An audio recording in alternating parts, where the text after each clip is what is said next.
Hi viewers, welcome to our channel. Present మనతో పాటు దాము భారతి గారు సీనియర్ జర్నలిస్ట్ ఉన్నారు. వారితో ఒకసారి మాట్లాడదాం. సార్ నమస్కారం సార్. నమస్తే.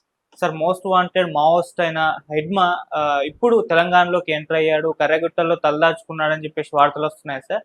సో ఇప్పుడు అతన్ని పట్టుకోవడానికి పోలీసులు కూడా రంగంలోకి దిగారని కూడా చెప్తున్నారు. అసలు ఇప్పుడు హిడ్మా తెలంగాణలోకి ఎంటర్ ఎందుకు అయ్యాడు అని చెప్పేసి ఒక చర్చ జరుగుతున్న నేపథ్యంలో వాళ్ళ కూతురు కూడా తెలంగాణలో లొంగిపోయింది కాబట్టి తను కూడా లొంగిపోవడానికి ఇక్కడికి వచ్చాడని చెప్పేసి చెప్తున్న వాళ్ళు ఉన్నారు. లేకుంటే తలదాచుకోవడానికి వచ్చారు అని చెప్పేసి కూడా చెప్తున్న వాళ్ళు ఉన్నారు.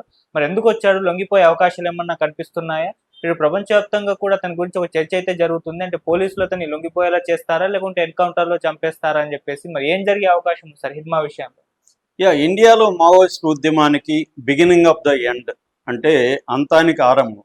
అంటే వాళ్ళ అంతమైపోతారా, ఇది అంతమైపోవడానికి ఆరంభమా అన్న ఒక ఫీలింగ్ అయితే అందరికీ వచ్చేసింది. దానికి ప్రధాన కారణం ఏంటంటే 2024 జనవరిలో స్టార్ట్ అయిన ఆపరేషన్ కగార్. కగార్ అంటే అంతం చేయడానికి. నిజానికి అది అఫీషియల్గా పెట్టిన పేరు కాదు, కానీ అలాగా వ్యాపించింది ప్రైవేట్గా. సో ఈ ఆపరేషన్ కగార్ అనేది పెట్టిన 2024 జనవరిలో పెట్టారు. ఇప్పుడు 20 నెలలు అయింది. 20 నెలల్లో 2500 మంది వరకు సరెండర్ అయ్యారు, 2000 మంది వరకు అరెస్ట్ అయ్యారు, ఒక 500 మంది నుంచి 700 మంది చనిపోయారు. సో ఓవరాల్గా 5000 మంది ఈ 20 నెలల్లో మావోయిస్టు చాలా ఇంపార్టెంట్ క్యాడర్ వెళ్ళిపోయారు. ముఖ్యంగా సెంట్రల్ కమిటీ వాళ్ళు 2025లో మొత్తంగా 9 మంది ఎన్కౌంటర్లలో చనిపోయారు, 3 లొంగిపోయారు. చనిపోయిన వాళ్ళలో మనం చెప్పాలంటే చలపతి, వివేక మాంజీ, నంబాల కేశవరావు, తెట్టు లక్ష్మీ నరసింహ చలం అలియాస్ సుధాకర్, గాజర్ల రవి, మోడెం బాలకృష్ణ, సహదేవ్ సురేన్, కడారి సత్యనారాయణ, కాతా రామచంద్రారెడ్డి, సుజాత, వీళ్ళు చనిపోయింది. సుజాతక్క surrender, Mallojula Venugopal surrender, Asanna surrender. So మొత్తంగా 12 మంది మావోయిస్టు సెంట్రల్ కమిటీ వాళ్ళు ఈ 2025లో చనిపోవడం, సరెండర్ అవ్వడం కలుపుకుంటే 12 మంది సెంట్రల్ కమిటీ లాస్ అయినట్టుగా మనం చెప్పుకోవచ్చు. మామూలుగా అయితే అంతకుముందు 42 మందితో సెంట్రల్ కమిటీ ఒకప్పుడు ఉండేది. ఇవాళ బలహీన పడిపోయి ఓన్లీ 10 మంది మాత్రమే సెంట్రల్ కమిటీలో యాక్టివ్గా మిగిలారు. 10 మందిలో కూడా గణపతిని పక్కన పెడితే 9 మంది మాత్రమే యాక్టివ్గా ఉన్నారు. 9 మంది ఎవరంటే దేవుజీ అంటే తిరుపతి. ఆయన మొన్ననే నంబాల చనిపోయిన తర్వాత ఆయన సెంట్రల్ కమిటీ సెక్రటరీ అయ్యారు. దాని తర్వాత హిడ్మా అలియాస్ సంతోష్ అలియాస్ దేవు, ఆయన ఇప్పుడు వికల్ప పేరుతో ఆయన ప్రకటిస్తుంటాడు. సో ఆయన ఉన్నాడు. అట్లాగే పుల్లరి ప్రసాద్ రావు అలియాస్ చంద్రన్న, తర్వాత పాక హనుమంతు అలియాస్ గణేష్ ఉయికే, తర్వాత పొలరాం మాంజీ అలియాస్ అనిల్ దా, తర్వాత మల్లా రాజిరెడ్డి అలియాస్ సంగ్రామ్ మురళి, నెక్స్ట్ 7వది రామ్దేవ్ మజ్జిదేవ్ రాన్మాన్ మండాలి అలియాస్ ఇవి, 8వది కె సురేష్ బాబు చింటూ బసు ఆయన పేరు, 9వది మిసిర్ బెస్రా, ఈయనది జార్ఖండ్, సునీల్ మాల్ అని కూడా ఈయన పిలుస్తారు. నెక్స్ట్ గణపతి అసలు ఉన్నాడా లేదా ఎవరికి తెలియదు. అంటే చనిపోవడం కాదు, ఎక్కడున్నాడో ఎవరికి తెలియదు. అమెరికా అంటారు, ఫిలిప్పైన్స్ అంటారు, ఎక్కడున్నాడో ఎవరికి తెలియదు. మొత్తానికి 9 మందే ఉన్నారు. ఈ ఏరియాల వైపు చూసుకుంటే ఛత్తీస్గఢ్, మధ్యప్రదేశ్ మధ్య ఉండే ఇంద్రావతి నేషనల్ పార్క్ ఒకప్పుడు వీళ్ళకి పెద్ద అడ్డాగా ఉండేది, అది పోయింది. అబుజ్మట్ ఏరియా అంతా కంప్లీట్గా వెళ్ళిపోయింది. ఈ ఇంద్రావతి నేషనల్ పార్క్ వైపు నుంచి ఉన్న వాళ్ళందరూ కూడా మల్లోజుల వెనక్కి వచ్చి సరెండర్ అయిపోయారు.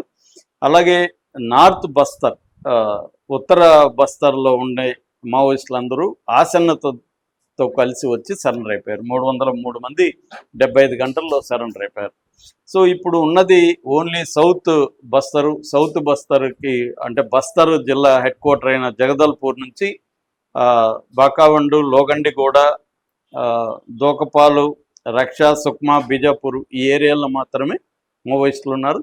ఇప్పుడు తెలంగాణ నుంచి ఇందాక చెప్పినట్టుగా చంద్రన్న, బడే దామోదర్, కొయ్యాడ సాంబయ్య, కంకనాల రాజిరెడ్డి, ఇలాంటి వాళ్ళు కొంతమంది, ఒక 60 మంది ఇప్పటికీ తెలంగాణ నుంచి అక్కడ పనిచేస్తున్న వాళ్ళు, కొంతమంది ఆంధ్ర నుంచి, తెలుగు రాష్ట్రాల నుంచి 60 నుంచి 100 మంది వరకు ఇప్పటికి కూడా ఉన్నారని చెప్తున్నారు. ఓవరాల్గా ఇప్పుడు ఉన్న మిగిలిన మావోయిస్టులు ఒక 500 మంది ఉంటారు అనేది నిన్ననే అక్కడ డిఐజీ ప్రకటించాడు. ఈ 500 మందిని కూడా మేము వేరేస్తాం, ఇంకా మిగిలింది ఒక సౌత్ బస్తర్ మాత్రమే అనేది అంటున్నారు. ఓకే. సో ఇప్పుడు అక్కడ నుంచి ప్రాణాలతో బయటపడాలంటే ఇప్పుడు మావోయిస్టుల ముందున్న కర్తవ్యం ఒకటే, ప్రాణాలని ఎలా కాపాడుకోవాలి. ఎందుకంటే పోరాటం అనేది ఇవాళ పరిస్థితి లేదు. చాలా ఏరియాలు ఖాళీ అయిపోయినాయి. అక్కడ ఉన్న లోకల్ మిలిటెంట్స్ కానీ వాళ్ళందరూ కూడా సరెండర్ అయిపోయే పరిస్థితులు ఉన్నారు. ఇంకా కూడా దళ సభ్యులు చాలామంది దళ సభ్యులు కావచ్చు, వివిధ నాయకత్వ స్థానాల్లో ఉన్న వాళ్ళు కావచ్చు, సరెండర్ అయ్యే అవకాశం ఉంది. ఆసన్న ఓపెన్గానే నెంబర్ ఇచ్చాడు కాబట్టి ఫోన్ నెంబరు, ఆసన్న మల్లోదులు కూడా ట్రై చేస్తుంటారు వాళ్ళ కాంటాక్ట్స్ ద్వారా. మ్యాక్సిమం కొంత టైం కూడా పెట్టారు, డెడ్ లైన్ కూడా ఎక్స్టెండ్ చేశారు పోలీసులు. ఎందుకంటే వీళ్ళిద్దరూ కొద్దిసే టైం ఇవ్వండి సార్, మాకు చంపకండి, మేము చాలామందిని సరెండర్ చేయిస్తాము, వాళ్ళు అనవసరంగా వాళ్ళని చంపేయకండి అని వీళ్ళు రిక్వెస్ట్ చేశారని చెప్తున్నారు ఎవరు, మల్లోజుల అండ్ ఆసన్న. అందుకని వీళ్ళు కొంత టైం ఇచ్చారు. సో ఈ టైం లోపల సరెండర్ చేయించడానికి మ్యాక్సిమం ట్రై చేస్తున్నారు.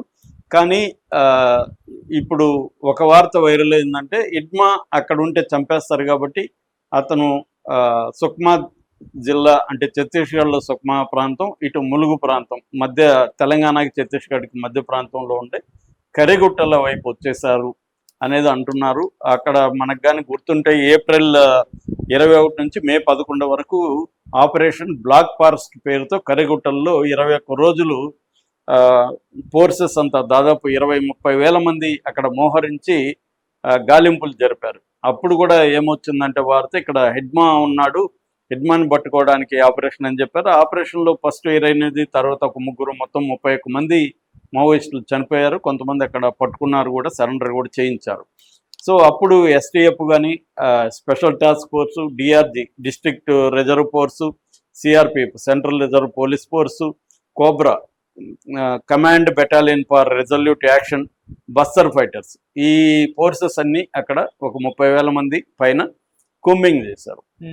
ఈ కూంబింగ్లో వాళ్ళు కొంతవరకు సక్సెస్ అయ్యారు కానీ హిడ్మాన్ అయితే పట్టుకోలేకపోయారు.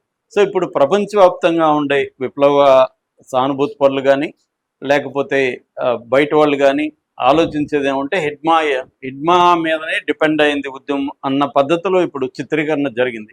ఎందుకంటే ఇప్పుడు నేను చదివిన ఈ బతికున్న సిసి కమిటీ మెంబర్స్లో ఎక్కువ మంది 60 ఏళ్ళు దాటిన వాళ్ళే. ఒక హిడ్మానే 45 ఏళ్ళు అలా వయసు ఉంది, యంగ్. రెండోది అక్కడ ఆయన కూడా సుక్మా జిల్లాలో పూర్వతి అనే గ్రామస్తుడు, అక్కడ ట్రైబల్ మీద పట్టున్న వ్యక్తి. రెండోది మిలిటరీ పరంగా విపరీతమైన నాలెడ్జ్ ఉన్న వ్యక్తి. ఆయన అనేక మందిని పోలీసుల్ని లేకపోతే సిఆర్పిఎఫ్ ఆ మధ్య 76 మందిని చంపిన దీని కూడా ఇతనే ఉన్నాడు. అంటే బ్రహ్మాండమైన స్ట్రాటజిస్టు, టెరైన్ మీద పట్టుంది, అక్కడ ప్రజల్లో పట్టుంది. అతను బతుకుంటే మళ్ళీ ఉద్యమాన్ని నిర్మించగలడు కాబట్టి అతన్ని చంపేస్తే మొత్తం మావోయిస్ట్ పార్టీ అంతమవుతుంది అన్న పద్ధతిలో అందరూ కూడా ఆలోచిస్తున్నారు ఇవాళ. కాబట్టి మొత్తం ఫోకస్ అంతా కూడా హిడ్మా మీదనే ఉంది. హిడ్మాని పట్టుకుంటే మావోయిస్ట్ పార్టీ అంతమైపోతుంది, ఉద్యమం అంతమైపోతుంది అన్న ఇది ఉంది. సో ఇప్పుడు హిడ్మా ఎలా తప్పించుకోబోతున్నాడు, లేదా హిడ్మా ముందు 3 కర్తవ్యాలు ఉన్నాయి, 3 మార్గాలు ఉన్నాయి, ఆప్షన్స్. ఒకటి సరెండర్ అయిపోవడం, ఎందుకంటే హిడ్మా కూతురు వాంజా జెన్నీ అంటారు ఆమెను, వంజా వసీన్ ఏదో ఉంది పేరు. ఆమె ఫిబ్రవరి 22న సరెండర్ అయిపోయింది. ఈ ఫిబ్రవరిలో వరంగల్లో సరెండర్ అయింది. కిషోర్ జా ఆధ్వర్యంలో ఎస్పీ ఆయన దగ్గర సరెండర్ అయినా.